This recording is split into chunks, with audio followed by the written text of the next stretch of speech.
आज हम सुनाने वाले हैं गौतम बुद्ध की एक ऐसे कहानी जो ज्यादा सोचते हैं। यह कहानी जरूर पढ़े। रात के समय एक युवा भिक्षु शिष्य अपने कक्ष में बैठा था। दीपक की हल्की लौ टिमटिमा रही थी। बाहर हवा बह रही थी, मगर उसके मन में और भी तेज तूफान उठ रहा था। वह लगातार सोच रहा था, क्या मैंने सही रास्ता चुना? क्या मैं ज्ञान प्राप्त कर पाऊंगा? अगर नहीं तो?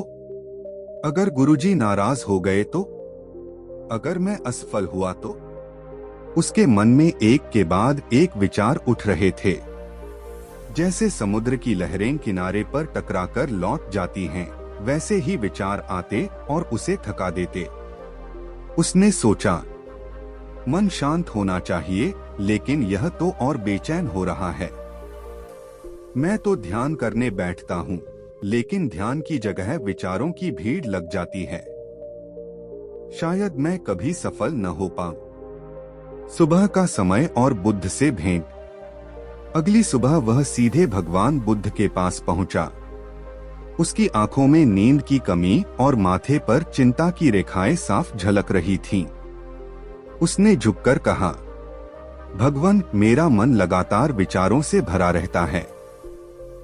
मैं ध्यान करने बैठता हूँ तो और भी ज्यादा सोचने लगता हूँ। मैं हर बात को बार बार सोचता हूँ, क्या होगा, क्यों होगा, कब होगा। ये ओवरथिंकिंग मुझे खा रही है। क्या मैं कभी शांति पा सकूंगा? बुद्ध मुस्कुराए। उनकी आंखों में गहरी करुणा और शांति थी। उन्होंने कहा, प्रिय भिक्षु, तुम अकेले नहीं हो। हर इंसान का मन यही करता है। मन की प्रकृति ही है भटकना और विचारों में उलझना। लेकिन इस मन को नियंत्रित किया जा सकता है। बाणों की कहानी, Buddhas parable on overthinking. Buddha ने उदाहरण दिया। मान लो किसी इंसान को एक बाण लगता है। वह घायल हो जाता है, उसे दर्द होता है। अब सोचो, अगर उसी इंसान को दूसरा बाण भी लगे तो उसका दर्द और बढ़ जाएगा। पहला बाण वास्तविक समस्या है, लेकिन दूसरा बाण हम खुद चलाते हैं जब हम उस समस्या पर बार बार सोचते हैं, डरते हैं, चिंता करते हैं। यही ओवरथिंकिंग है।